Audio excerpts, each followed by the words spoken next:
because they know that most of their colleagues from secondary school are working.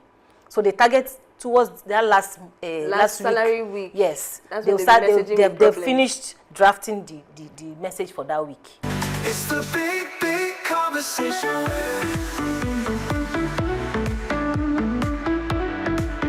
Welcome back to the show. So today on the Big Conversation, we're talking about building wealth as a team.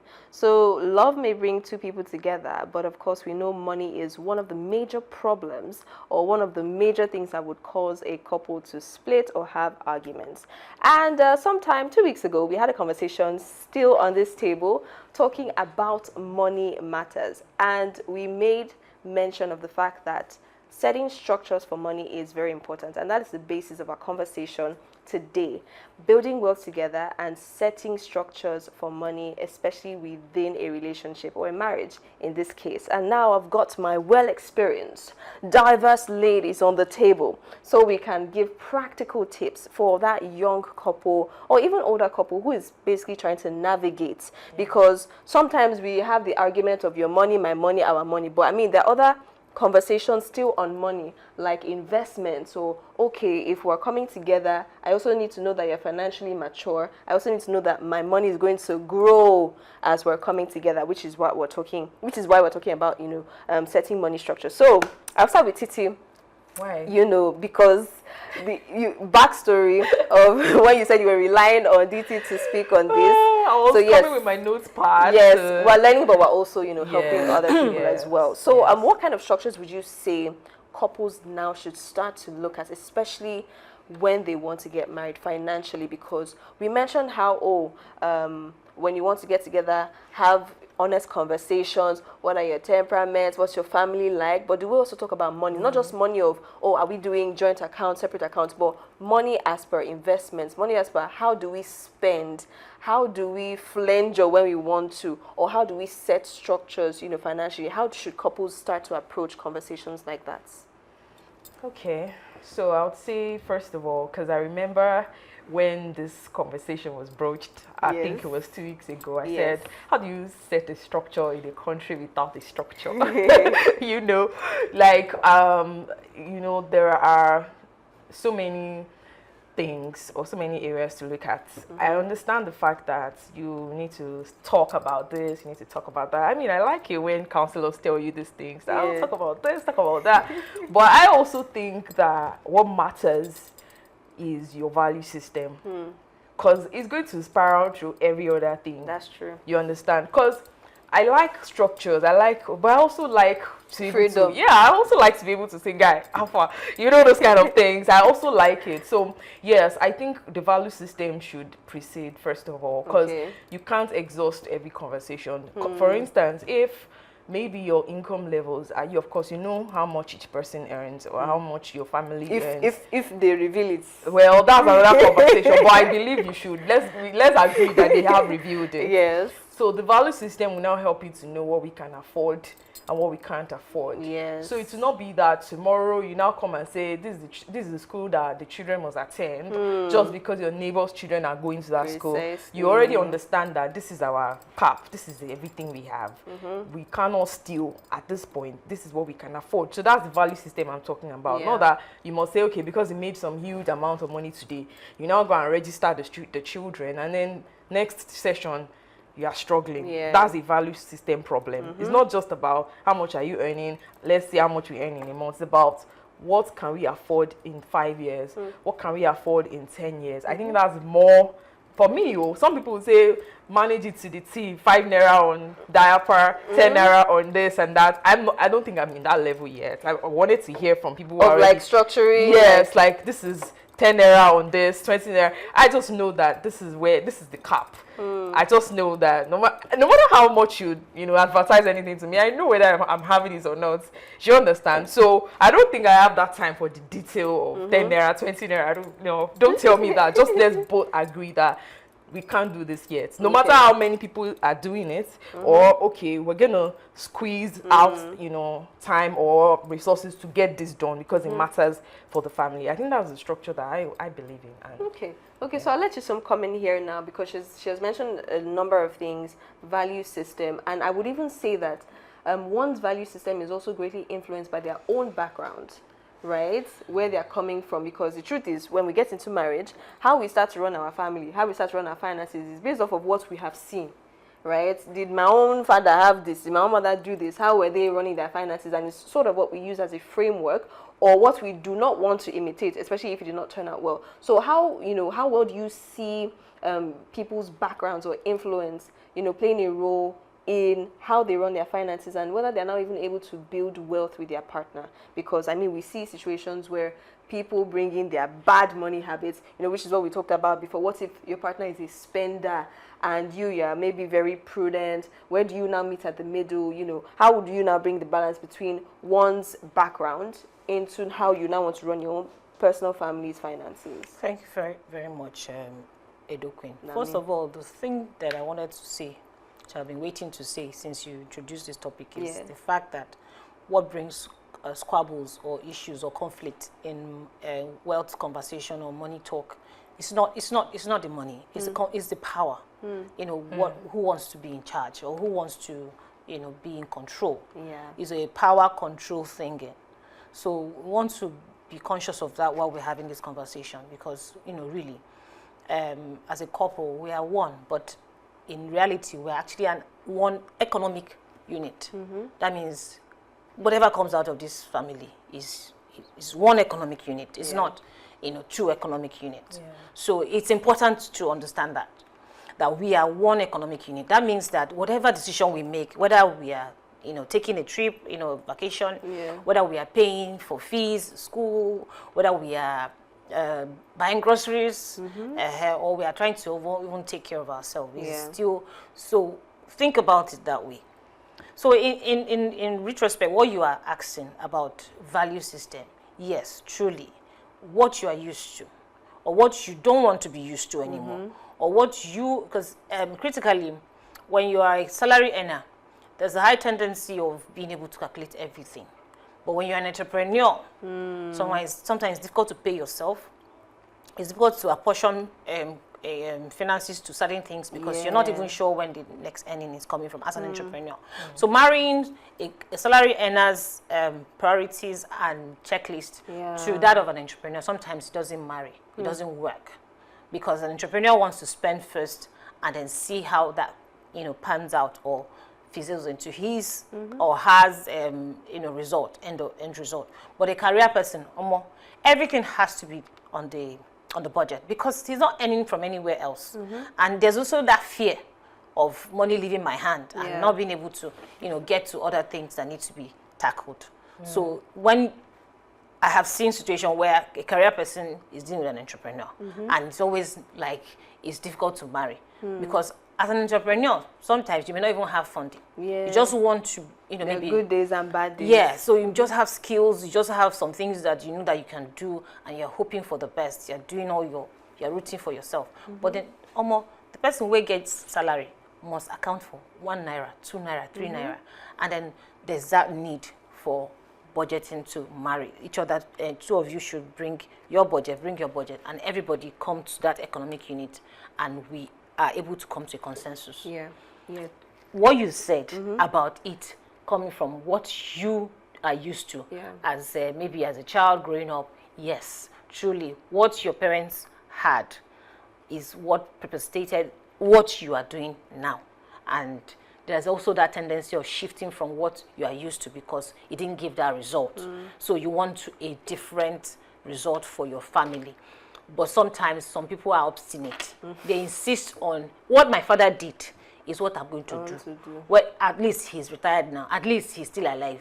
So however, he must have been able to get through it. Before you come in, 2 things I want to add to what you've said. I get the whole perspective of like 9 to 5ers, and the truth is, really, when you have like a stated salary, that's when you literally would be planning transportation for the month, food for the month, and all of it is you have a very rigid structure. But I would now say to that, which is why now we're trying to encourage a lot more people to have skills on the side, because if you want to rely on your 9 to 5, to be honest, what happens when, with the state of the economy, that they might not necessarily increase, salaries, but you would be spending a whole lot more. What would you now do to your pocket at that time? Or what would your family, where would you leave your family? So, I mean, picking up, you know, skills on the side is what would help, or, you know, pillow at situations like that. To also help, especially if you are paired with, you know, an entrepreneur partner who this month is good, or this week is good, and the next week is, you know, you get a CB, right? And then secondly, for, what's the second now to say now? The value system from the generation. Is that it? But I actually wanted to make mention of, you know, the whole, that's why it's good to have another skill to pillow, that's precisely, that's the word, to complement in situations where you do not have enough, so that the pressure is also not on, you know, the other partner.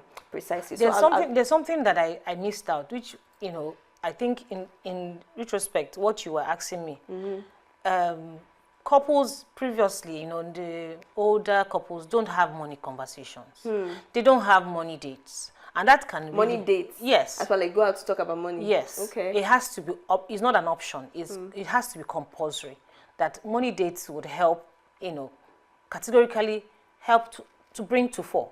Is it investments? Is it savings? Is it future plan for the children? If you're not having these conversations, our parents did not have those conversations, and that's what affected. I remember what I wanted to say. Thank you. That's what affected. Because you know, we're talking about building wealth now. If you're paired with a 9-to-5 and you're an entrepreneur, and it's also not very, you can't tell how the days would be. I think the structure now that could be put in place is being very disciplined in terms of savings and investments. Because the truth is, if you have the mindset of, if 100 naira comes in this month, I am saving 20 naira. And next month, if 50 naira comes in this month, I am saving 20 naira. You know that you are still putting, regardless of the inflow, regardless of how good it is or how bad it is, you are disciplined enough to always put something aside, whether it's good or bad. I'm coming. There is something that also impacts on this investment and savings. Black tax. Thank you for going there, but mine is even close. You know, these are very, very ideal situations. If you say you want to save, that's why I went at first. The first thing I said was that, how do you structure in a country that is not structured? We sound as if this is the ideal, you know, everybody just, I don't think so. If you understand, for instance, black tax now not just being your family members, even non-family members, people on your street, people you are in seeing, church. exactly. There is no way anybody can come and, you know, on this one, because I'm very big on inequality. I understand that, yes, for some people, the people who came up with the theory of, oh, save this 30%, save 10 naira, save. When you wake up tomorrow morning and fuel prices have increased, you will go and take that savings because you can't trek to work. So what are the that's what I'm saying now. What are the practical structures to cope in a country that that's not even, you know, wired in a way that you can cope? Let's not act as if because we're coping, other people are. I watched something yesterday on the platform, Kemi Adeosun. She was talking about, don't be deep in your analysis. Don't just analyze people's lives because that's what you're seeing. Where she said I think she used to be in the banking industry, and she was working with a client and they loved her because she had a good accent and all that. So she used to be the darling of all the, you know, their clients. And one day, because the woman was selling wine, and she thought that this woman, one day the woman gave her 5 million, just like that, without any records, without nothing, just believes that you will not spend the money or something. So she was like, this wine business must be really lucrative, and she was already thinking that should she start selling on the side, you know, that kind of thing. Turned out that this woman had a massive fish pond in the hinterland that nobody knew about. So that was her main source of income, not the wine she was selling. The wine was just a cover. So for that kind of person, she can come on a platform and say wealth creation, you know, save 30%, save 10 naira. Structure. That's why in the first place I said I don't agree with that thing. In a country that has no structure, it is too ideal. So if we want to have this conversation, so we said practical. Yes, we have to go all the 9 yards and look at these areas, and even black tax as well. Because if you save, maybe I'm saving 30% of my income, which is not even enough, but you say, I want to be disciplined, I want to be this, I want to be that, and then someone calls you and says, my children are not, and they're not lying. It's not like they're being entitled to do anything. What will you do? Thank you very much for this question. So since we said we want to do practicals, let me share, you know, from my point of view, real situations. So I had, you know, an early saving pattern. right? I had mentioned before how we started working straight out of secondary school. My parents let us have the money because we started saving then. So I've always had the notion of saving something. So I don't have a specific save 10%, save 10%. Yeah. Based on the inflow, I at least put something aside because I believe at some point you always should save something. Now, I'm also not going to say that my savings have never saved me before. There are times when I really do not have much and I go back to the savings. And that's because I saved at some point, right? And then when I have again, I rebuild. So that's one thing I do, saving. It might not be structured, but it helps me build wealth to some extent. Now, secondly, for, what I can invest in even when we are living in an unstructured, economy is real estate.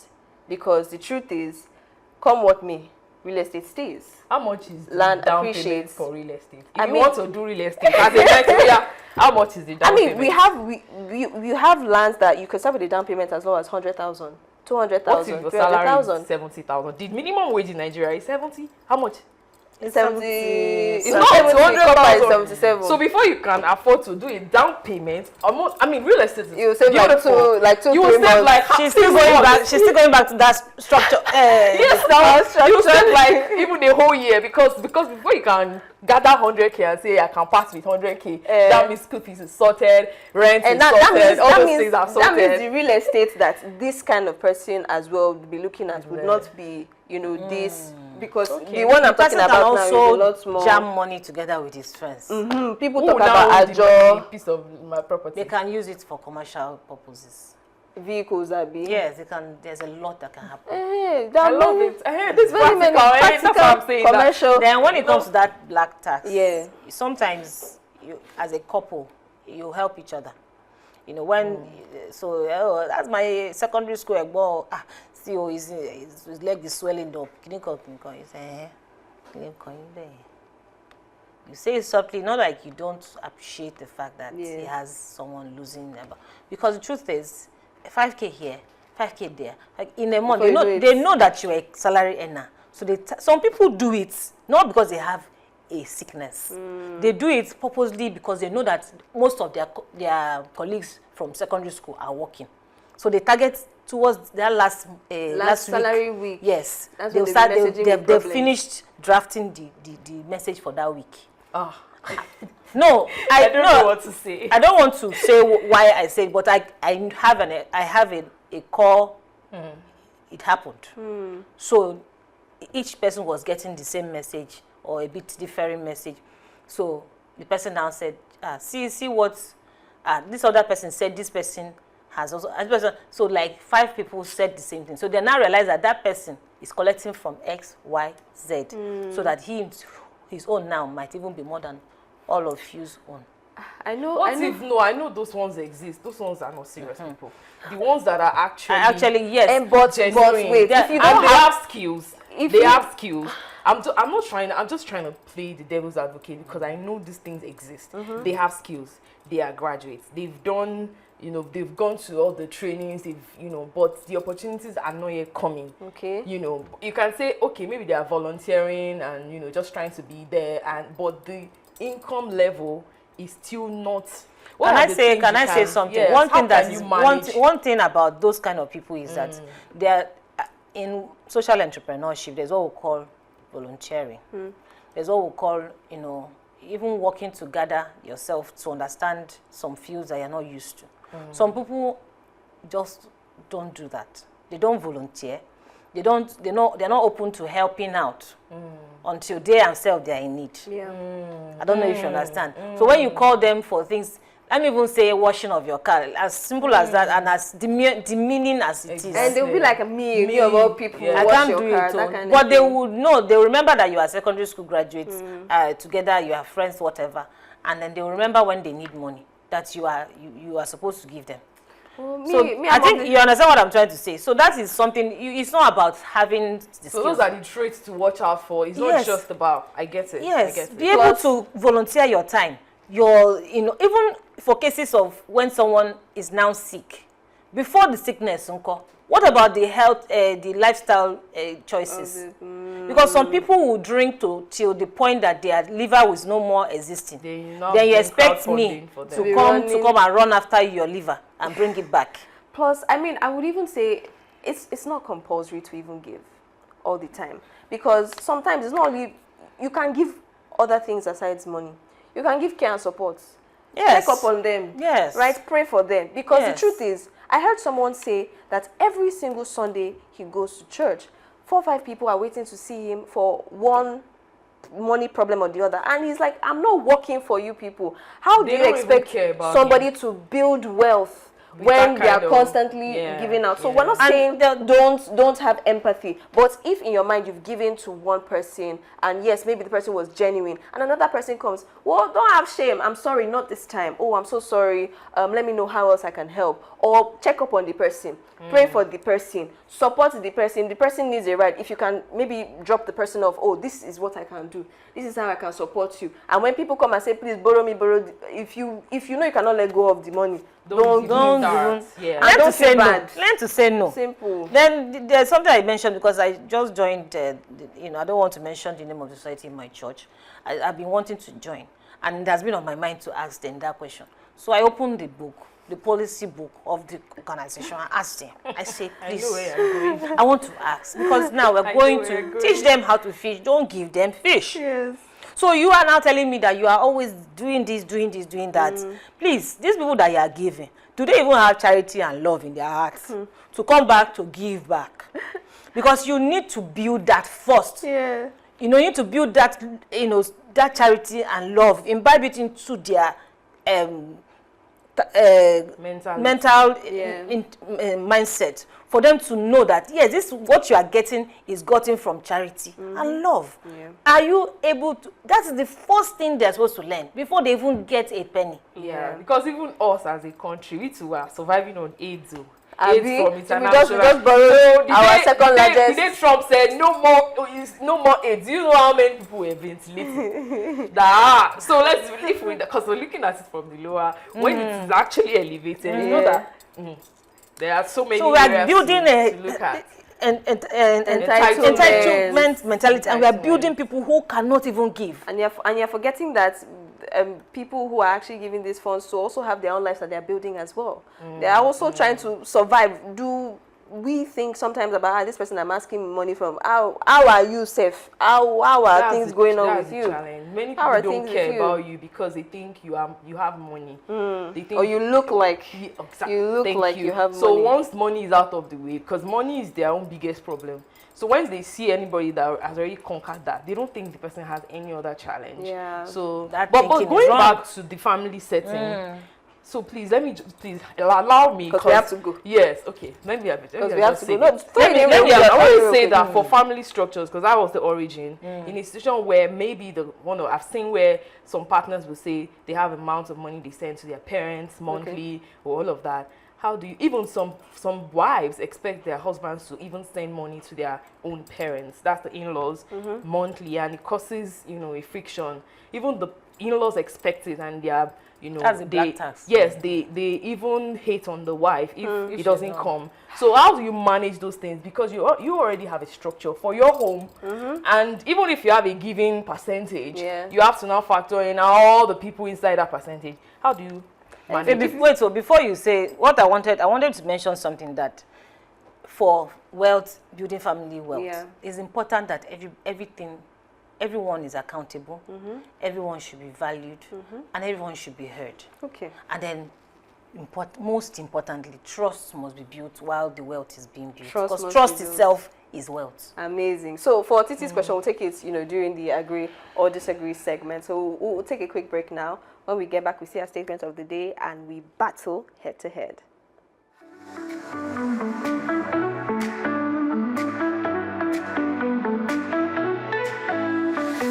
Voices rising, stories told, truth unfolding, brave and bold.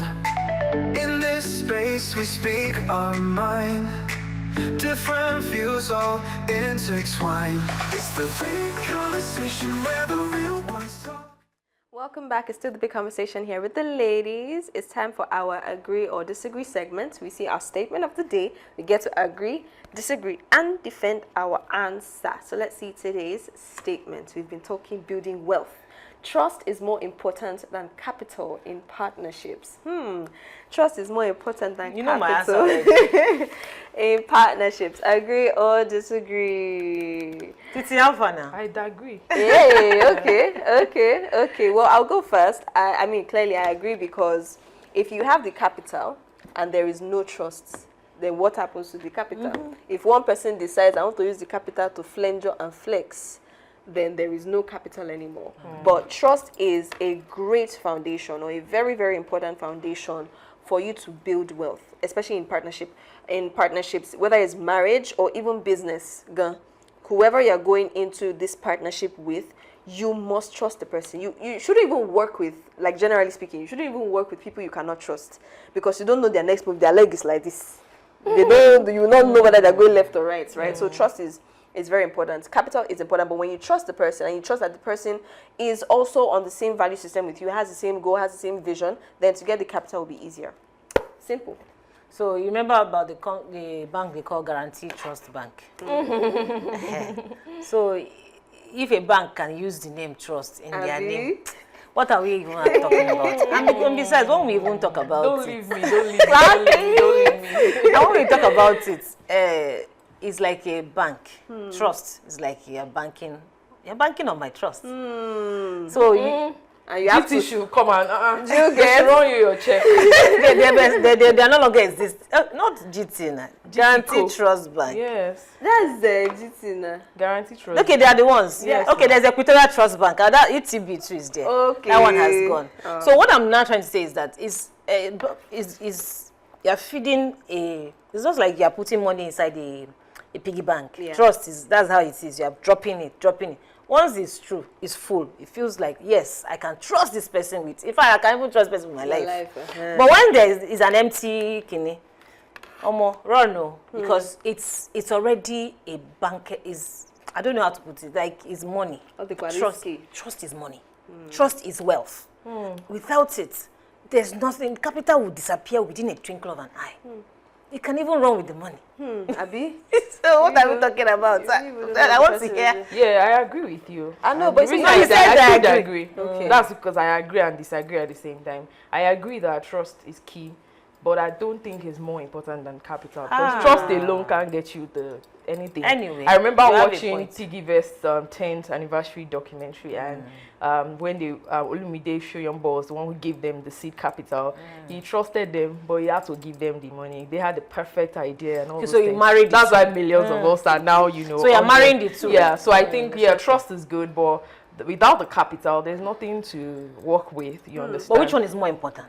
There's none that is more important. Both are equally important. Yeah, they are equally important. So the reason I want to give you my capital, I already have the capital, but I'm waiting for who I can trust with it. So I have the capital. But if I just trust you and I don't have the capital, well, I'll just trust each other and trusting on the basis of what? Give me a ratio. ratio. Is equally. Yeah, is it 50-50? So if I don't know the ratio, I don't know maths. And but I equally.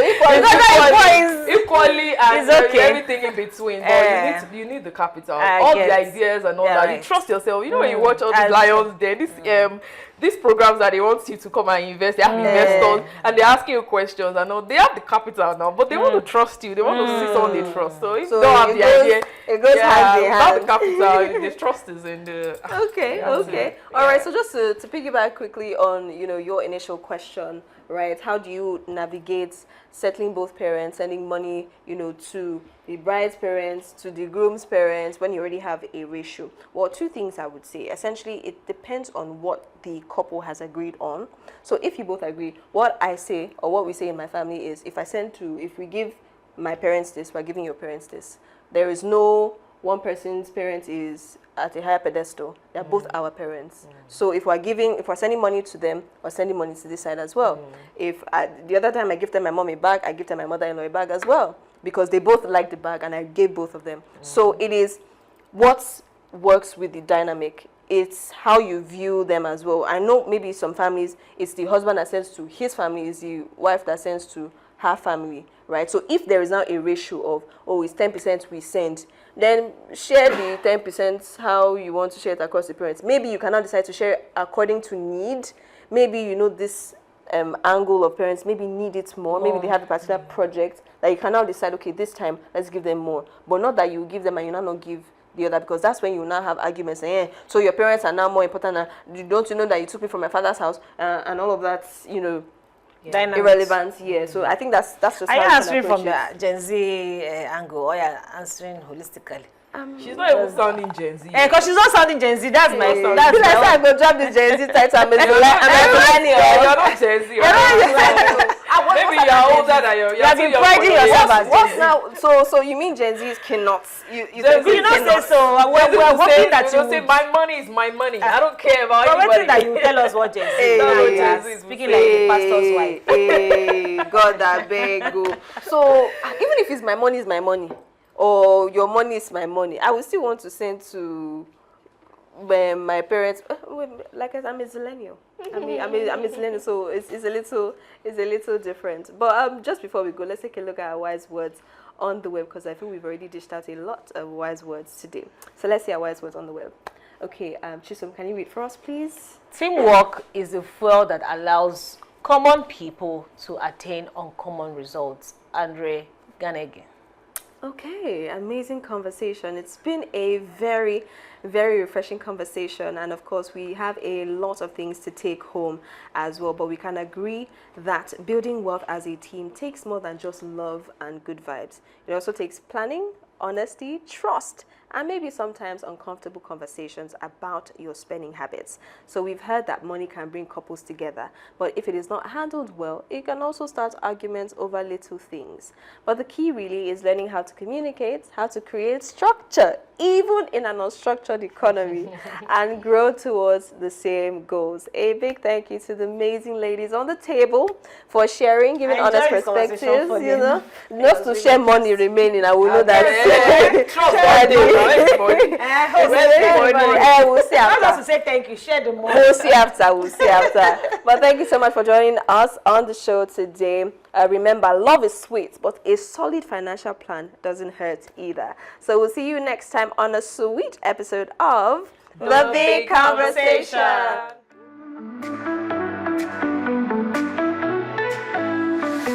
Voices rising, stories told, truth unfolding, brave and bold. In this space we speak our mind, different views all intertwined. It's the big conversation where the real ones talk. From the heart of the nation we all take that walk. Through the fire, through the facts we don't hold back. It's the big conversation.